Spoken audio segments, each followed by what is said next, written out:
All right, welcome back to Resilient Voices and Beyond. And for you guys, I have started the recording, so just letting you know. Um, I'm so excited. This is episode 34 of season 2. It has been a long time coming, and I'm so grateful to all the support, all the encouragement, whether it be social media, directly email or sent to me, but not only just to me in this channel and this podcast, but to all the people I've had on here. You guys have rallied around their businesses, what they're doing and so forth, and I live for it. So thank you guys for doing all that you do and being as great as you are. Without further ado, I'm gonna have my guests introduce themselves, starting with Daniel. Hey everyone, my name is Daniel Woodruff. I currently work at the National Resource Center of Youth Services located in Tulsa, Oklahoma. I'm calling in today from Oklahoma City. At the National Resource Center, I am a trainer and a program development specialist where I help young people get jobs and find pathways to that, and help run and facilitate some trainings that we put on at the Resource Center. And most importantly, and two of the badges I probably wear the proudest is I am an alumni of foster care myself, and I am a knighted National Federal Reviewer. So I'm a Fed, as I like to say. I love it. Awesome, Tish. Hello, everyone. My name is Teshiana S-Nichols. I am an Educational Liaison for the Department of Human Services, Allegheny County. I'm calling in from Pittsburgh, Pennsylvania, home of the Steelers, as you all should know. I also assist youth with their educational journey when it comes to helping them find resources for their education, such as things like the Chafee Grant and the Fostering Independence Award here in PA. And to furthermore, some fun titles that I love to, I guess you could say brag about, are my titles as a federal Knight Reviewer as well, Fed gang. And also, I enjoy being a mentor to young Black women in my community who are trying to better themselves as mothers and as advocates. So yes, that's me.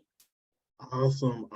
And if you have made it this far into my podcast or podcasts, my name is Michael D. Davis Thomas, aka MDDT Speaks. Yes, it is my initials, and it does sound like a wrestler, MDDT. But it's all in all, I have spent 11 years in the Michigan child welfare system, starting out on the juvenile side, switching over to the foster care side, came out, aged out, or what have you, started working in foster care, advocating, doing congregate care work, working juvenile corrections, and doing policy and legislating, housing coordination, programming, you name it. And that is why I'm here today to utilize my expertise to help with education outreach and creating a space for transformative change. So that's me in a nutshell. I'm going to introduce our topic today. My topic is Knighted. And well, if you have not seen and you clicked on this, our title is Knighted Conversation with Lived Experience Professionals.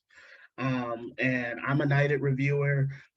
Daniel's a Knighted Reviewer. Tish is a Knighted Reviewer, but Daniel's also a Knighted Support Coach, which that means a little bit something different, which he's probably going to explain a little bit later. But all in all, Knighted is a mandatory federal reporting system that collects data from states about youth demographic, the services youth receive, and the outcomes they experience as they transition out of foster care. The data are used to determine how well states prepare youth to adulthood.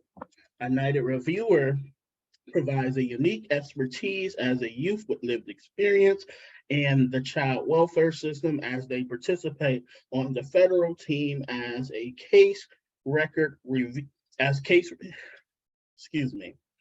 on the federal team in case record reviews that accesses the accurate and appropriateness of services delivered to youth, and foster care conducted stakeholder interviews with state personnel and other young people to understand how states have implemented NYTD data collections, analysts, and use. That is a mouthful. But hopefully you got the gist. Going into my first question, starting with you, Daniel. When did your NYTD journey begin? Yeah, I think Michael, honestly, to highlight and to fully grasp an understanding of my NYTD journey, I think I need to take everybody back a little bit.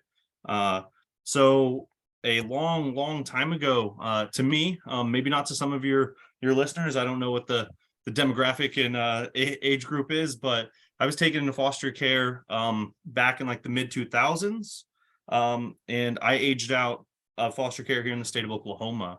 Once I aged out of foster care, man, much like a lot of young people, I was like, I want nothing to do with foster care, right? Like I was like the system's broken, right? The further I get away from it, the better off I am. And quite frankly, I was just like, I'm out, right? Like I want nothing to do with this. Here in the state of Oklahoma, we have a program called the Education and Training Voucher. So I attended college and I got that scholarship. And with that scholarship, I was given an advisor, right? Like a state employee. She would come, talk to me, make sure, my head was kind of on straight. My freshman year of college, my head was not on straight. I was having way too much fun. And then whenever I transferred to Oklahoma State University in Stillwater, she invited me to be a small group leader at this conference that the agency that I now work at actually hosts. And in doing that, I met a lot of people. I got strongly involved in local advocacy. And then somebody that I hold near and dear to my heart, Kimberly, now Osborne, it was Breeden at the time. Shout out Kimmy. She was like, "Hey Daniel, you should apply to this thing called NYTD." And I was like, "What?" And then she was like, "Lupe runs it." And I knew Lupe a little bit. We run in the same circles here in the wonderful and maybe not so wonderful state of Oklahoma. But whenever I heard that, I was like, okay, this is sick. Didn't know too much, right? Like Kimmy was just applying for the first time as well. I heard like something about being a Fed, which I always wanted to be. And then I heard, right, like paid trip to DC. This is pretty sick. How can I get involved? So I apply to do this.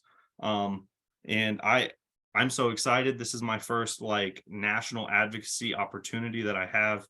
I actually show up to the library to have a phone call with Lupe dressed in a suit. I was dressed to the nines. I don't know too much about the Feds, but everything that I've always seen, they all roll up in like black Suburbans and they're all wearing suits. So I was like, I want to be a part of this, right? So that's how I dressed for this call. Had my interview with Lupe, and the rest is history for me. Wow, I love that. Like, I truly do. It tickles my spirit, but it's really awesome. Tish, what about you? Yes. So my journey to NYTD was actually quite fun. I must say it had its moments, but it was definitely fun. I agree with Daniel. I would have to take everyone a little bit back. So when I was in foster care in 2015, I began advocating for myself and my brothers in court. I didn't like what our attorneys were saying for us, like the way they were, trying to reword what we were trying to say. So it just ended up leading to me like, look, be quiet. This is what we're really trying to say. And that actually stood out to the judge at the time. And the judge at the time was like, I really could see you in my courtroom, being one of them one day. And that really stuck with me. As a kid, you're like, what? Me? Little old me? Like, I'm in here for bad reasons right now. Are you serious? So eventually, I just kept advocating and I gained a purpose and a passion for it. So when I got older, I would say probably in 2018, 2019, that was around my first year of college. I decided that I wanted to advocate on a wider spectrum. So I began advocating on campus for different purposes, such as plus size women needing equal rights on campus. Also, young women who were in foster care on campus, not getting access to all the right information and the necessary grants that we were supposed to be awarded because I was out of state. I was an out of state student at the time. And then eventually, someone reached out to me and was like, you need to join this thing called Foster Club. And I'm like, what's that? So I ended up doing some research because I'm a big researcher before I get into anything. And I ended up applying to be a Foster Club All-Star.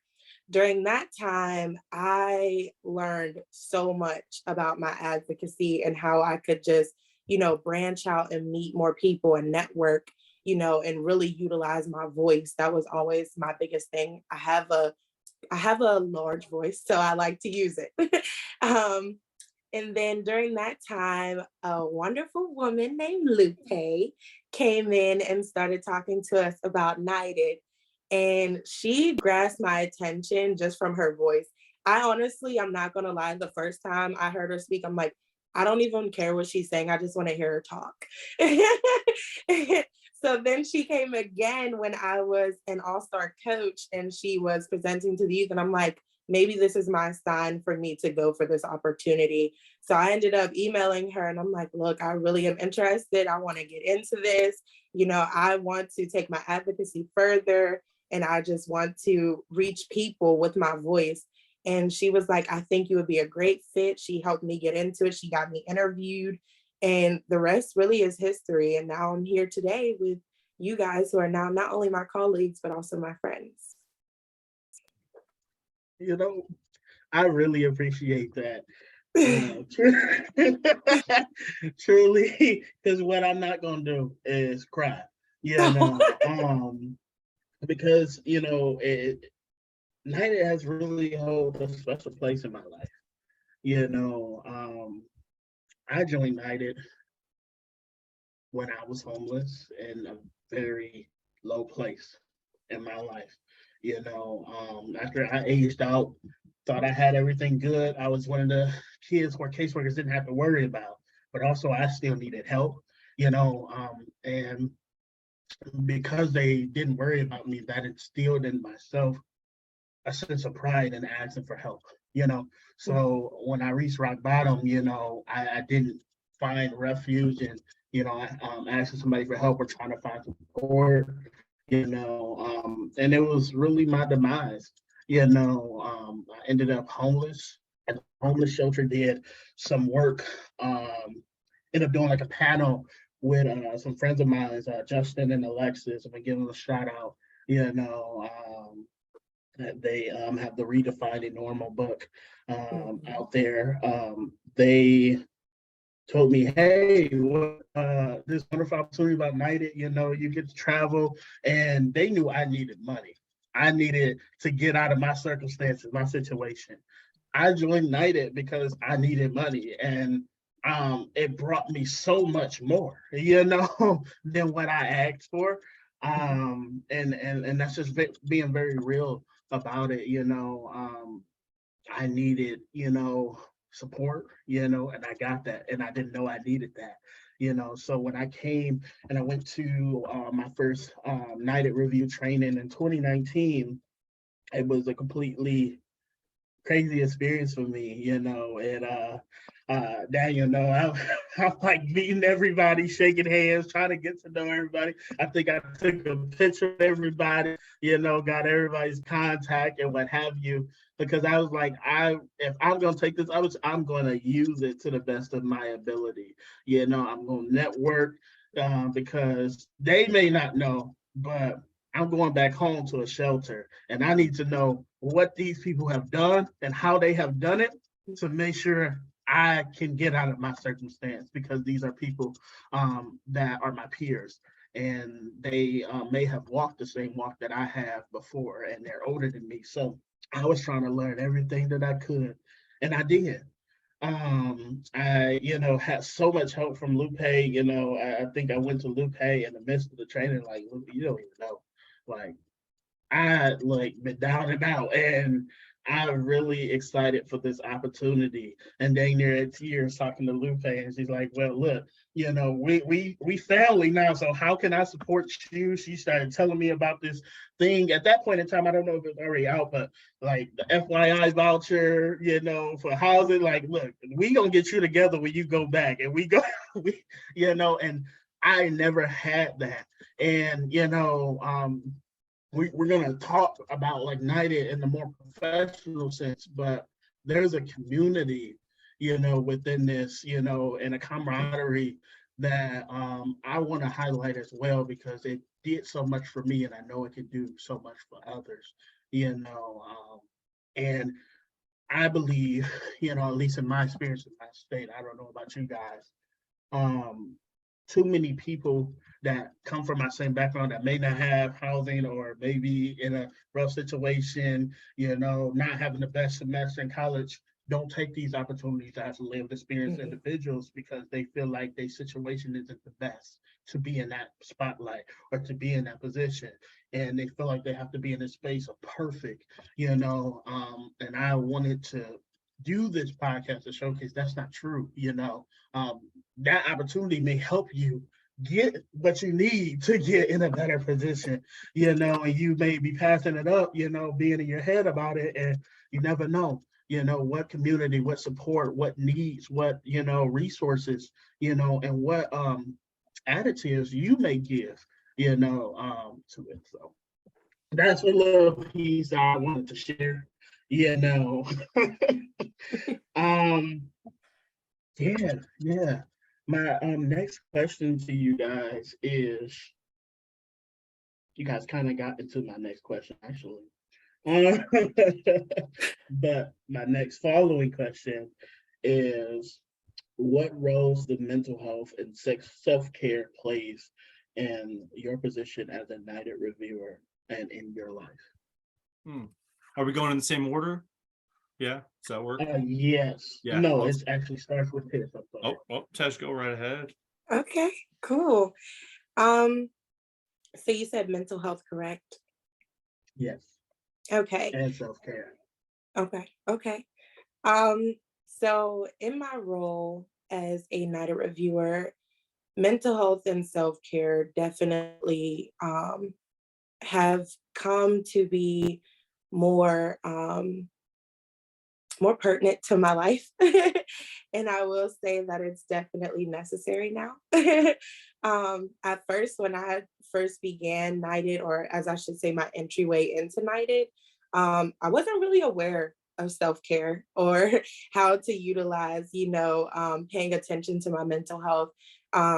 Growing up, it really wasn't a priority. It was more so something that was a privilege.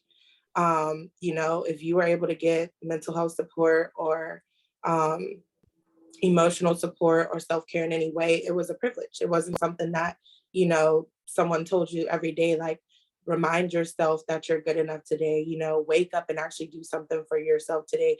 Take 10 minutes to, just heal yourself today in some way, shape, or form. But coming into NYTD, Mama Lupe, as I love to call her, she definitely made sure that that was a priority. It didn't matter what we were doing. It doesn't matter if we only had a 2-minute break. She's like, take some time to yourself. And I eventually learned that reading was my way of, getting that mental care in more so. And that was my version of self-care, because I love to read. I find myself sometimes losing myself in books. So I think that that was definitely my way of just, getting away from my own story sometimes and actually digging into someone else's, even if it was fiction, and I love fiction. So I think that that was definitely something that helped me navigate my journey. But also, even in the work that we do, I would say that self-care came about easy. It was something that not only Mama Lupe, but also the company and the organization, really prioritize. There's days where we have a 9-hour day, and they're like, we're cutting 30 minutes out for you to get a nap, something. I remember our first conference, I'm like, y'all, I'm tired. The coffee's kicking in, I'm trying to get the jitters out. They're like, take 5 minutes outside, go calm yourself down, drink some water. And it really helped. And now in my profession, I take that time daily, even if it's 5 or 10 minutes, to just really focus on self so that I can be a better person to other people. Because as an extroverted introvert, I have realized that it takes a lot of personal time for me to bring my best self forward to all of the work that I do. So that was definitely important for me. Thank you for that. Daniel, what about you? Absolutely. I would like to preface this by saying self-care is still something that I struggle with. I for myself, I found it, man, I am a workaholic. If I'm not working one job, I'm doing another, right? Like I'm doing this, I'm doing that. I'm always trying to hustle. Honestly, attending the United training the first time that I did it, you often hear folks say like, hey, take the time to yourself that you need, right? Like we're going to be talking about some stuff. We've got long days, make sure you're taking care of yourself. But like, I genuinely, for the first time, honestly, in my life, whenever I attended the United conference, that I feel like if I really do need to take 5 minutes to myself and step out, like it's not going to be looked up, frowned upon. Like it's not going to be like, okay, he's stepping out to just, not to actually just take care of himself. So since then, I have been trying to do different things to incorporate self-care. Honestly, a little bit by guilt. Some of the trainings that I do at my job, right? Like I'm telling youth care professionals, like, yo, take time for yourself. And then, I kind of turn around and I'm like, I'm taking no time for myself. So some of the things that I've been trying to do now is I just try to get a little more, be a little more active. This new year, I bought a standing desk, and it's one of the more unique things. This is my first Zoom call with the standing desk, and I'm noticing that I'm kind of like dancing around like I'm at Club Generations in DC.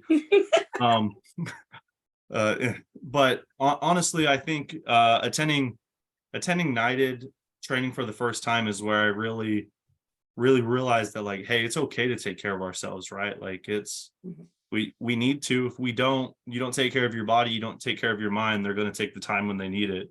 And quite frankly, whenever they do take that time, it's the most inconvenient time that they could possibly take it. So absolutely. Definitely. I appreciate that. I appreciate that realness, like we still are working at things as professionals, and that is okay. So you guys out there listening, young people, what have you, adults, it is okay to still be working at something in your life and trying to get better at it or find different coping skills for it. Self-care for me, mental health, like it's been a journey. I think on my end with mental health, having been misdiagnosed, having my experience in congregate care, when I aged out, I wanted to search for myself and find answers. So really getting, having mental health exams and all these different things, breaking away from the stigma and cultural norms, of being an African American. We gonna sweep it out of the world. We just gonna, pray about it, and not go see a professional. I wanted to be better than what has came before me. So it became a very important piece of mine. And I started researching and trying to figure out how I can intertwine into my life. I stumbled a lot. I would say I stumbled through 18 to 23. I'm 25 now, and I have a refined self-care and mental health regimen, daily, waking up, for me, thinking my higher power, taking some time to decompress, and prepare for that day, thinking purposeful thoughts of how I want to, lead myself, how I want to walk, how I want to present myself in this day, and doing that in reverse, when I come home. Because for me, I think I'm still at the working stage because I guess I would be considered a workaholic too. I work 10 different jobs, literally. So I do need to dwindle that down to be able to invest holistically in my other parts of healthy living, like social and all these other things, you know. Um, but it's hard, it's hard, being a young adult in today's society. You have to work to be able to afford things, and sometimes one job doesn't pay for everything that you need. Um, so that's been my journey, and I appreciate you guys sharing that. My next question to you guys is, how can young people get involved in NYTD and opportunities like NYTD? Like you've mentioned, the foster care all-stars, you've mentioned that you're participating in other leadership opportunities throughout your state and what have you. So how can people get involved? And I'm gonna start this one. Michael, but before you start this one, can I go back real quick to talk about some of the mental health stuff? Yeah, I just want to highlight a couple of the things that NYTD does that I truly really appreciate.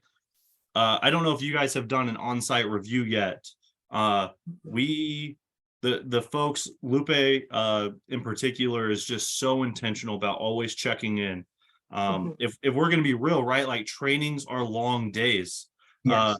It is a lot, and everybody's just always so intentional about like, hey, how are you, how's that received? I feel like honestly, a lot of the folks on the JBS team are really intentional about looking for reactions out of things that some of the stuff gets heavy, some of it gets a little controversial sometimes in those trainings, and they're very cognizant about like making sure we check in with people.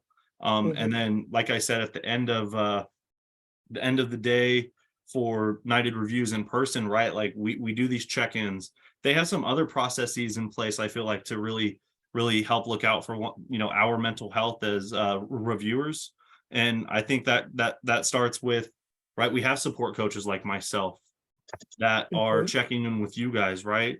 We have Lupe checking in with folks. We have the folks going up from there that are just always just so intentional. So mental health is definitely highlighted, as it should be whenever we're talking about tough stuff like young people aging out of foster care and the funds that they are receiving and how they're utilizing them and reviewing these things. So sorry about that, Michael. No, it's perfect, because that, like, you brought up like your role, and how that plays a part. Because when you say support coach, okay, well, we talk about mental health. What is he supporting or not? Like, so thank you for backtracking me, because that was very helpful. Yeah, thank you for that. Well, getting into our next question, how can young people get involved? So, just like myself, like, there's more than likely someone, well, I don't want to say someone because I'm not sure. But there has been a lot of previous NYTD reviewers, and I wanted to wrap back around to these facts that I had. That since NYTD was created, there's been a little bit over 100 NYTD reviewers trained nationwide. So more times than not, there's maybe someone in your state that knows about NYTD, or caseworker may know about NYTD, or and what have you, and they can provide a little bit more information. But you can also go to the Children's Bureau website and type in NYTD to get to know a little bit more information and see how you can get involved. There's a lot of information about it, so make sure when you do look at the Children's Bureau website about NYTD, you make sure you read the title and bullet points so it takes you where you want to go. But also, I implore everybody to take a look at the data snapshots, so you can see outcomes, because you maybe have been a part of a cohort, doing these surveys, because I know I was, and that was one of the ways I was aware when my coworkers, Justin and Alexan, reach out to me like, oh yeah, I know I've been taking up surveys. That's what you talk about. Yeah, I'm for it. So it is really helpful. But for like other opportunities like NYTD, like there's a Congressional Coalition for adoption, and I'm probably butchering his name. Somebody help me out. But the internship, that's an awesome opportunity. And so many people who have been a part of NYTD as cross-reference have been a part of that as well. Being a foster care all-star, going to NFYI Chaper Day, I've experienced 3 of those. Also being, going to the Daniel Memorial Conference and different things like that. I've been able to do that. I've been able to go as a person and go as a speaker and a presenter, so it's so many awesome opportunities out there. And one thing I want to say, and I'm gonna pass it on, is please, you guys listening, caseworkers, youth, young adults, alumni, what have you. But more importantly for the youth, do not feel like you have to be in a perfect position to fill out the application. Because if you wait, if you wait to have this together or have that together, you will lose the chance to be able to do these opportunities, and just take that leap, because a lot of these opportunities are built so they can help you, or help you build onto that leadership, help you build to that next level. That's why some of these opportunities are here, because they and these people, like our supervisor, I believe my supervisor, Lupe, I think that's her role. She's a supervisor, but there's somebody else as a supervisor as well. But Lupe is like very intentional, and she probably gonna listen to this and laugh because we said her name so much. But but she's so intentional and making sure that we're okay, not just on the job or what have you, but really from a wider scope of making sure that we're okay. And she passes us opportunities and let us know, like, hey, I think this would be great. I've been able to grow in my knowledge, even if I did not know anything. Like, hey, you may want to try this out. And I really love that because the supervisors and the people with NYTD and some of these other opportunities, they're not just like, okay, you're part of this opportunity, that's it. They want you to continue to grow within them and outside of them. And that's something that I really appreciate. Daniel. Yeah, I would say, honestly, one thing I've noticed through all the different things that I've done is like word of mouth and Facebook. Man, like I see so many opportunities on Facebook that just get floated all around, like for everything, right?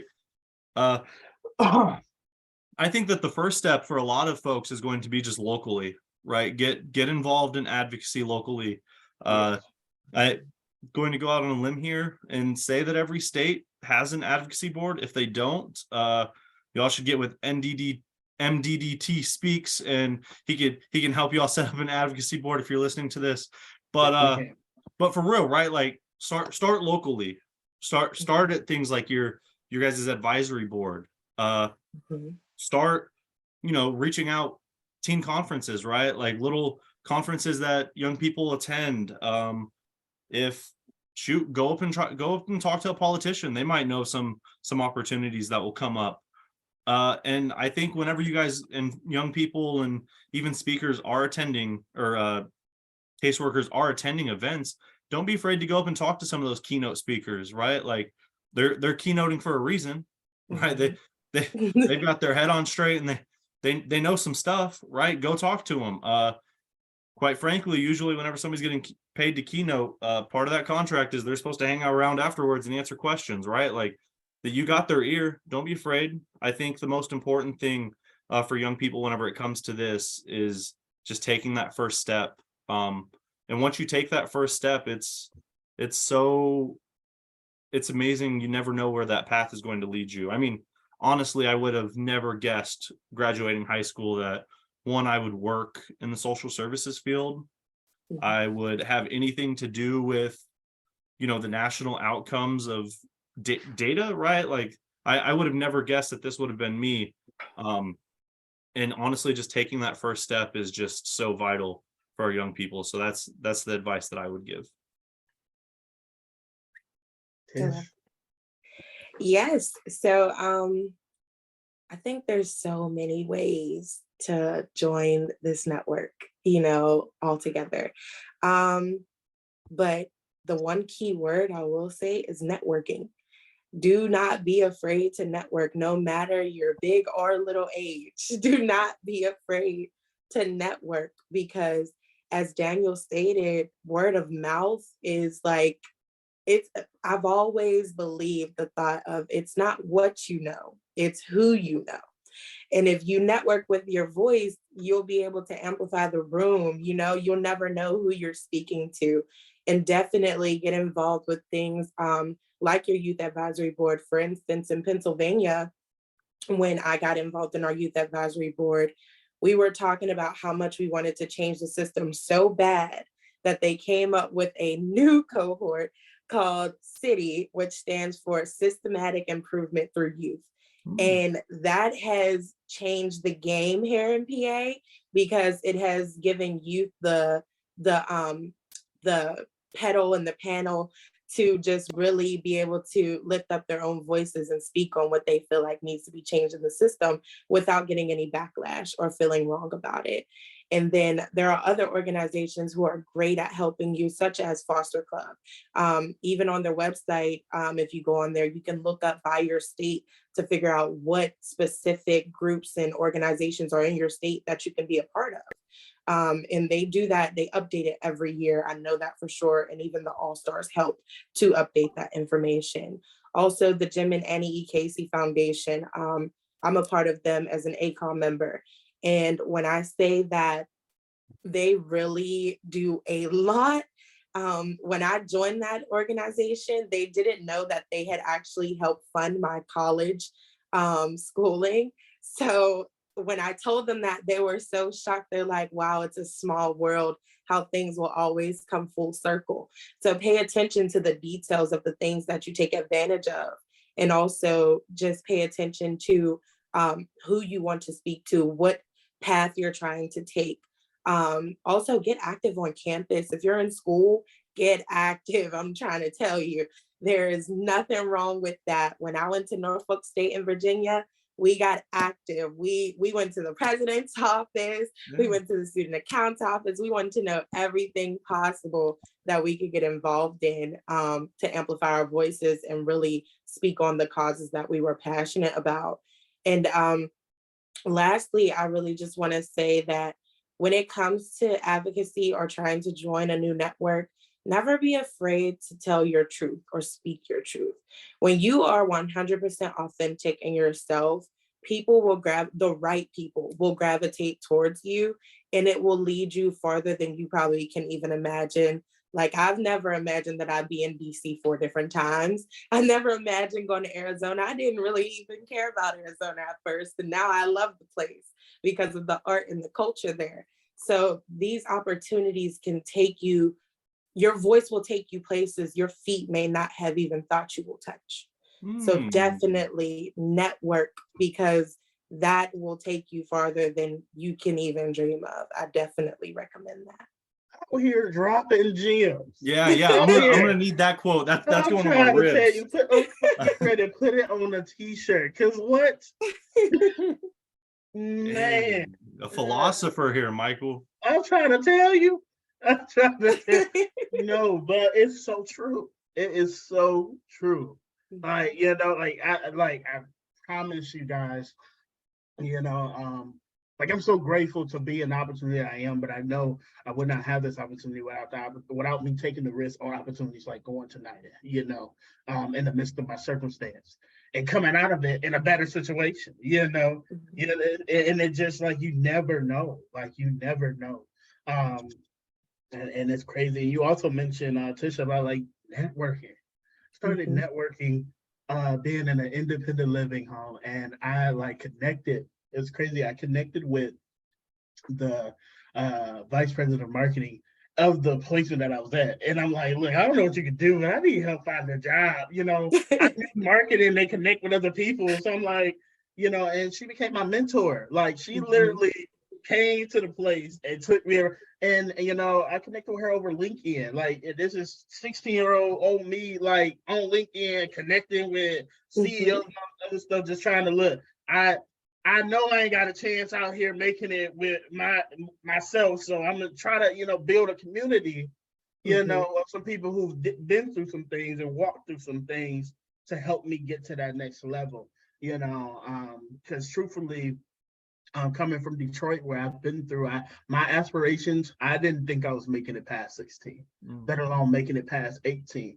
And that's a realization for most people. Maybe they don't think like, oh, I'm, you know, unfortunately, you know, I'm going to lose my life or anything like that. But a lot of our young people do not think past, like, well, you know, I'm just trying to make it past high school. And then you ask them, what else? What are you going to do after that? You know? Yeah, I'm just trying to get through the day, you know. But I like definitely would rebuttal, like, network, connect, you know, take some time, like, and even if you're an individual that's, you know, an introvert, you know, network through social media, you know, there's LinkedIn, Just in Time just created an app with people to network. And I'm probably butchering that. You know, Facebook has a lot of groups, you know, full of alumni. You know, reach out to me. I have a messenger full of over 100, you know, alumni that like have done some great things, and I will be glad to put you in that messaging group, you know, to say hello and get connected with some people in your state. But my next question, you know, as we get ready to end us out here, you know, is what advice do you want to leave here on this podcast today for the listeners?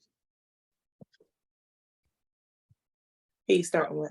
I will take this one. I will take this one first. Oh, Yep. He threw it out there. I will grab it. I think two pieces of advice going to two different groups here.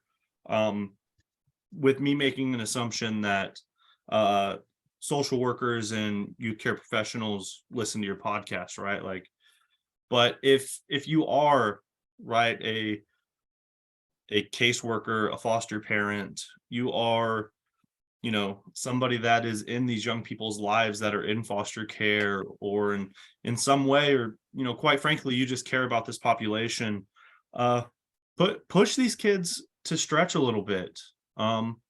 And encourage our young people to take those, you know, those educated risks, encourage our young people to do things. I would say, quite frankly, you know, encourage them to get out of their comfort zone a little bit. You can only grow as big as your tank is. And I think that's kind of overlooked a lot of the times. My sister was just wanting to get into some like advocacy quite a bit, and she was like, how do I get started? And I said, hey, Sapphire, I don't know how to tell you this. The director of child welfare's email is online, and if you send them an email, they have to respond. If they don't respond, they're pretty bad at their job, and they're at that point because they're pretty organized, right? She sent that email, and a lot of things have come from that. Just you know, just sending one little email that says, you know, hi, I want to be a foster kid, or, you know, I want to advocate for foster youth. How do I do this? And next thing you know, it's like, dang, we got a lot of stuff in the pipe. So youth care professionals, foster parents, encourage your young people to if they want to make change, encourage it, right? Like our young people and advocates our age and the young people coming up now, like we're just a bunch of activists, man.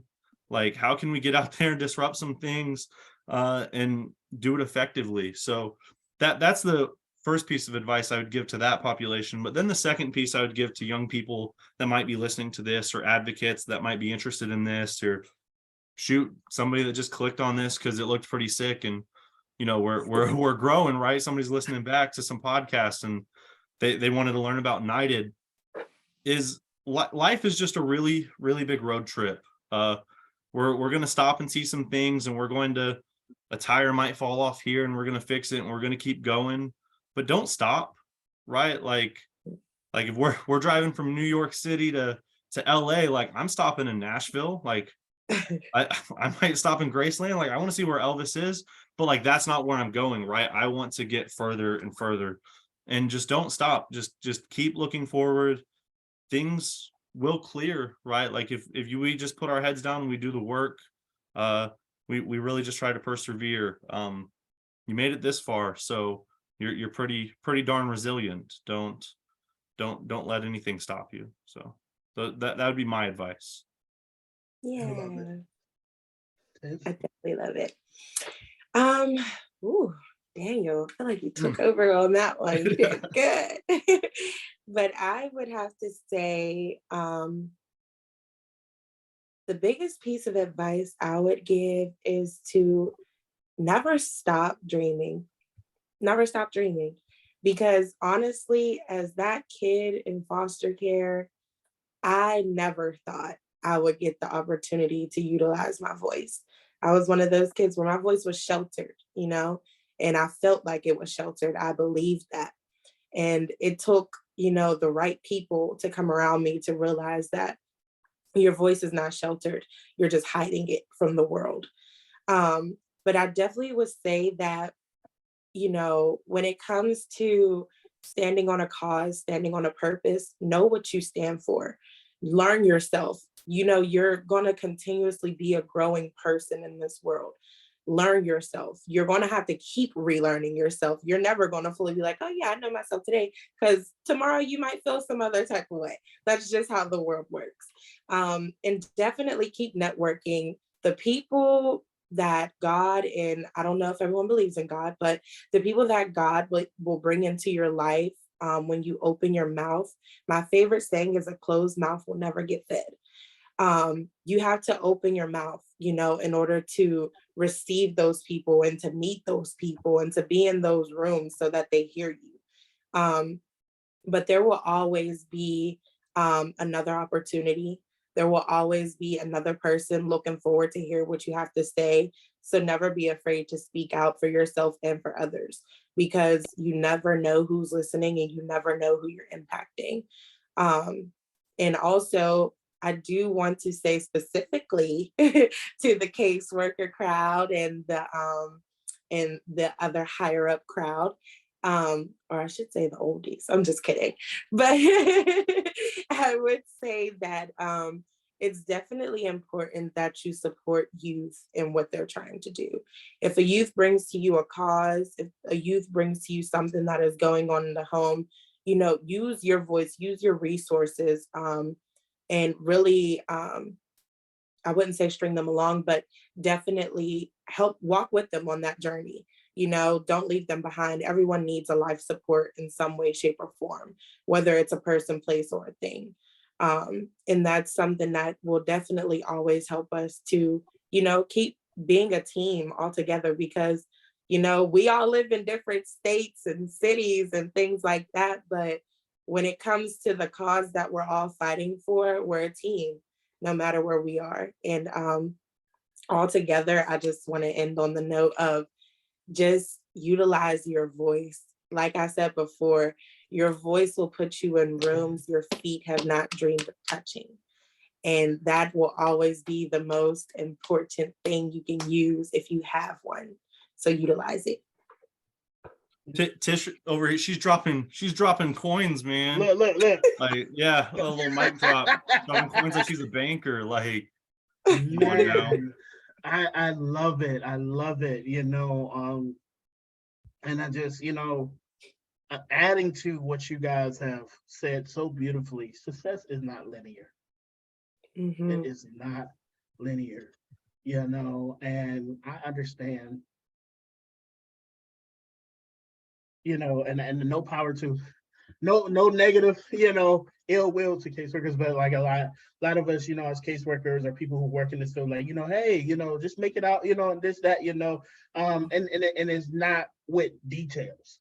Mm-hmm. You know, and I understand how to adolescents or young adults' mind, that could be like, oh, I just need to make it to college. Oh, I need to do this. You know, there is going to be some work you got to do. You got to put in. There's going to be some tiredness. There's going to be some sleepless nights. But I promise you, if you continue to do the work internally with yourself and outside of yourself, you will be all right. Find your unique way to thrive. I like to say find your way to thrive instead of try to make it to success, because you can be okay thriving. You can be okay, in your own peace, in your own safety, and knowing your worth, knowing your value. But also I hear, you guys say show up, Yes. shake the table, show up, bring your own little seat you got, they got them on clearance at Walmart, the little lawn chairs you can get, bring your own. Look, hey, look, I don't even know nothing about, politics, but I know we're talking about foster youth in this state, and I just wanted to be here to add my input. Show up to city council meetings, show up to, these, and just be like, hey, can I get your business card? Hey, can we talk or have coffee sometime? And this is not just for just advocacy in a grander or macro or even a micro scale. In your own life, with professors, with teachers, with bosses, don't be afraid to be like, hey, I want to connect further. I want to learn from you. Like, I would like to build more in myself. And outside of coming in and just clocking in, I feel like there's some more that you can give to me, and I promise you, I've expanded so much further in the opportunities I've taken, like NYTD and in my own life, by just showing up, networking, and connecting. Another thing, ask questions. Ask questions. I promise you, like, I got evicted, messed up my credit, all these things, and these are real things because I did not ask questions or ask for help.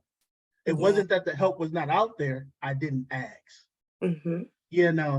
And that can be detrimental from you going through a storm by yourself or a storm with a vehicle with some coverage, a nice hotel to stay in if you can't see the road no more on the road trip, all these different things, get you some extra gas, a gas card, all, it can be the difference, and also make room for yourself, make room for healing, especially if you're a person with lived experience. Make room for healing, because when you step into a room full of people who are looking to the hills, or that are grinding out here, I probably, like, even if you had no intentions of trying to grow or trying to expand your knowledge, you're gonna leave there like, dang, I didn't even know that's what I needed, but it sure took something out of it. And I wanted to leave you guys with a quote. With this advice, and hopefully you guys take this with you, and the people that are listening take this with you guys as well. And the crazy thing about this, when I got back from 2019 NYTD, all the things I experienced in 2019, I wrote this. Walk into school in the morning, my hair was frozen. My hair was frozen. I was going to catch a bus because I just had got back into school and everything like that. And it says, I had to learn to listen actively, observe, use my voice, find my value and my worth through darkness, take heed in the journey, and also grasp the lesson, yet enjoy the ride. I live by that every day. I read that to myself, and I take that with me, take what you want from that. But I love it. My next question, more so statements from y'all. This is a space for you to brag on yourself. What you got going on? You got a book, rap song, album, whichever, tell us how they can connect with you, how they can follow with you, what you got going on, and what have you. Starting with Tish. So, I have quite a bit going on right now that I'm excited about, and some things coming in the works for 2023. I will start by saying, starting next week, I will actually be going back to school for my master's, and I will be at Point Park University in their Masters of Intelligence and Global Security program. So yes, Black girls in tech, we are here. So I'm really excited about that. Dan, I'm going to be talking to you because, you know, we're Fed Gang and we're trying to get there. So, but also I actually will be coming out with my own podcast called Pain, Passion, and Purpose. So I'm really excited. And what breeded that was the idea of the whole issue with the PPP loans. I'm not even going to lie. I kept thinking about those letters. I'm like, why those 3 letters of all letters, you know? And the one thing that always carried me through my journey was thinking about how the pain led me to my passions, or to experience and nurture my passions. And those passions breeded me into my purpose, to finding my purpose. So that is why Pain, Passion, and Purpose will be my thing of 2023. So be on the lookout. I'm not going to jump a date yet because there's some things in the tweaks right now. And then also I will be partnering with my old university, University of Pittsburgh, to actually assist with implementing a new program that will be providing on campus, like an on-campus resource hub for foster youth. So that they can go to a direct office to get any and everything related to their educational experience that has to do with them being in foster care. So that's something I'm also really excited about. And I will also continue to be a NYTD Reviewer because I'm not leaving. They can't get rid of me. And lastly, I am working on coming out with an autobiography for 2025. So yes, there is a book in the making by Mama Tish that I'm really excited about. And I'm really excited. It's like my baby right now. I'm nervous. I'm excited. It's a little bit of everything. But those are just some things that are in the works right now that I'm really excited about. And I can't wait to share them with you guys. That is awesome, Tish. Thank you. Well, I am living in the moment. I am in a moment of a time of transition in my personal life, just hanging out, man, trying to survive. If anybody needs a managing aggressive behavior course that's in a cool place outside of the United States, please contact me at the National Resource Center, because I would love to travel to Hawaii on your dollar. That would be pretty sick. And I would fight if one of my coworkers tried to go instead of me. So I was talking to my girlfriend before this about like, hey, like how should I shout myself out? And she was like, yo, if you could get us to Hawaii, that would be pretty sick. So that's that was my approach for this. But on a real note, right? For myself, I think 2023 is going to be a big year for myself. I'm really excited about what all is going to be coming. I'm not dang Tish, dang dog. I should have went first. So then like I set the bar here and like you smashed it rather than you setting it there, and I'm trying to get to it. If you guys need any shoes, hit me up on Instagram, D_Woodruff69. I can I got the plug, so don't worry about that. I love it. I'm gonna call you because I'm trying to become a sneakerhead and I'm horrible with shoes. Yeah, I got you. Yep. One of my personal goals for 2023 is to only buy myself 23 pairs of shoes. Right, like that's Mike's number. It's like, so I like that's that. Gonna be Tish's age. Yeah, exactly. Definitely. Wow, you guys are both great, phenomenal.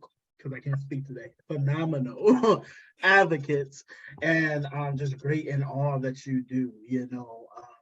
I truly appreciate you guys setting out the time to speak with me and intention and purpose, about, our journey with NYTD, and our journey with all the other opportunities we have done to be able to let other people know they're out here for you as well. I'm getting older. I know I won't be able to do this forever. And I want to make sure the next generation know that we need them. We need them to carry on the torch. And that there's these great opportunities that will fly you to DC, and you get paid, and you stay in a nice hotel. Look, and you get food. Like food. You get food. Because I don't know if any of you guys listening are foodies, but I promise you, I've had the best experience with these guys after we have done a training, going somewhere and trying something new. And it actually turned out really great. Like, it really turned out really great. So if you take anything, from this, there's opportunities out there for you guys, and we need you. And if you want to find out how you can, join or be a part of NYTD or other, federal opportunities, check out, the Children's Real website. I believe there's other federal opportunities that are kind of similar to what NYTD does, but there's a lot out there, and even if you just take these opportunities to learn, that's awesome as well. So with that being said, any closing remarks from you guys? Yeah, hey, if anybody's interested in learning about NYTD, they can also email cw@jbsinternational.com. Like I said, much like a director, they get paid, they are organized, they will get back to you. So usually pretty quickly too. So again, and maybe Michael can link this down below, but it's cw@jbsinternational.com. Yes. And also, do not be afraid to reach out to us via email. We will definitely provide that to Michael if he feels the need to share. But yes, do not feel afraid to email us to find out what our experience is like, to gain more information from us personally about, what have we been through? What does it look like? What's a day in the life of a NYTD reviewer or a NYTD support coach? So definitely do not be afraid to reach out to us because we are open books. We do not mind sharing our story, and we are talkative, promise. We're a good time. That's for sure. This is a good time right here. Yeah. And thank you, Michael, for this opportunity. Oh, thank you guys. The privilege is all mine. Like, my vision with this was to take something that has given me so many blessings, and so much life into my own life, so much breath in my own life, and helped me in a very unclear and uncertain place, and help that next person be able to get the same opportunity, and that's what I'm living for. I've lived through too many things, been through too much, had too many things help me out, and somebody be there, somebody drop a gem like Tish just did a few minutes ago, for me to keep it to myself. I want the next person to thrive. I want the next person, because I know I won't be here forever, and we're going to be advocating for change and all these different things and working towards, collecting data and all these different avenues that you can do and opportunities for a while, for a while, unfortunately for a while, but, also fortunately, job security. But, it's awesome. It's awesome. And, I just, we're not locked in the house anymore. So go ahead and apply, Go take you a nice little trip. You're going to have to sit through some meetings. You're going to have to talk a little bit, but you're going to get a time where you can go explore, go see some monuments and stuff like that. So like I always say, it's a vacation, and what have you. In my experience, I had a layover, but I still got to stay over on my vacation at one time, and it was still fun. I had an excuse not to show up for work, but It's always a good time. You meet some really cool people, and I just want to pour out what I'm feeling, into this to like just let you guys know it's awesome. So that's my intention. That's my purpose with doing this, you know. And I just want to go back, to some of the facts that I was gathering, since NYTD has been created, there has been a little over 100 NYTD reviewers trained nationwide. And we're in this space where we're talking about equity and lived experience individuals. These over 100 lived experience individuals has had a seat at the table for change, for equity, all these different things. And that's awesome to me because we're in this space where we're talking about that and advocacy, but also currently there are 34 federally trained NYTD reviewers nationwide. That's awesome. That's at stakes. I don't know if they in all the states, but at states. So and as we get ready to end out this episode 34, season finale of season 2. It's been a long time coming. But I know we've talked about some things that may be a little bit triggering or may brought up some things with yourself and our individual stories and our journeys. So it'll take some time as we get ready to end, if you're listening to this on your way to work or getting ready to walk into work or what have you, before you, step into that next environment, let's take some time to do some self-care, some mindfulness, to center ourselves back, if it's something you would like to discuss further, feel free to reach out to me, I'll be happy to help you find resources or just listen or talk, and I'm sure these guys will as well, also, his recording will be available tomorrow, dropping at round 8 to 9 Eastern time, because technology. So I'm gonna say between 8 to 9 Eastern Standard Time. You can listen to it on Spotify, Apple. It will be audio and video version on YouTube, Spreaker, iHeart, Amazon, Google, everything, pretty much. And you can learn more about NYTD at the Children's Bureau website. I do not have that website on hand. But also, if you have further questions, what is that email, Daniel? It is cw@jbsinternational.com. Again, that's CW, which is short for child welfare, at jbsinternational.com. Awesome. And season 3, I know some people wondering, like, you taking a break, you did 51 episodes in season 1. So look, I have dropped so much, so many gems, so many knowledge for y'all to just catch up, understand what's going on in the world of child welfare.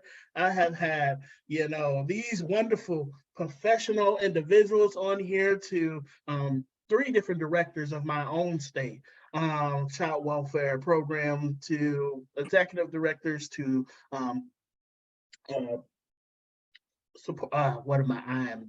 peer supports, to parent partners, to lawyers, and you name it, so there's so many, different stories that I have been able to capture for you guys to educate yourselves, learn more, and how things are functioning, how things are ran, but also, the person behind it all. I think that's really important. One of the things I advocate about is bringing the humanity back into human service work, and showing the humans behind it all. So with season 3, I'm going to take a little break, and what that break will look like is I'm going to be doing some lives randomly, that they're not going to be so random that I'm going to promote it, but basically randomly with some other people with lived experience, just having authentic conversations about day-to-day life or what things are going on Facebook and Instagram, because I don't have the amount of subscribers on TikTok. So if you feel like subscribing to my TikTok, go subscribe to my TikTok. Help me be able to go live on there as well, and just having a good old time. And, with those lives, I'm hoping to be able to hey, if you have a question or you want to come on screen, long as it is appropriate. Long as it's appropriate, and will allow you to come on screen, and ask a question or bring up something within that time. I also will be doing my coffee and conversations, which is a place for networking and bridging the gap between different arenas, such as the medical field, mental health, child welfare, juvenile, criminal justice, bridging them together to be able to help share networks and resources of all the great things that we are doing to help children and families together. So I'll be continuing to do that. I may have some collabs and some partnerships coming up. I'm not going to jinx it. I got some things talking in the works. I am still looking to be able to build this to be self-sustaining. I sustain this on my own. And it is a lot, so if you feel led to, sponsor or know someone that is willing to sponsor or donate, to be able to keep this going, you find value in this, reach out to me. I think I mentioned everything. I think I cut it all. Remember to like and subscribe, to my YouTube channel. Please like and subscribe my social media. I get paid for my social media. So that does help with doing all these things. My social media is on professional mode. So depending on how many people like and share, and comment, I get paid a certain amount of cents and what have you. So it's nothing big, but it's something when you gotta pay for these monthly subscriptions for stuff. You're gonna secure that bag, Michael. Look.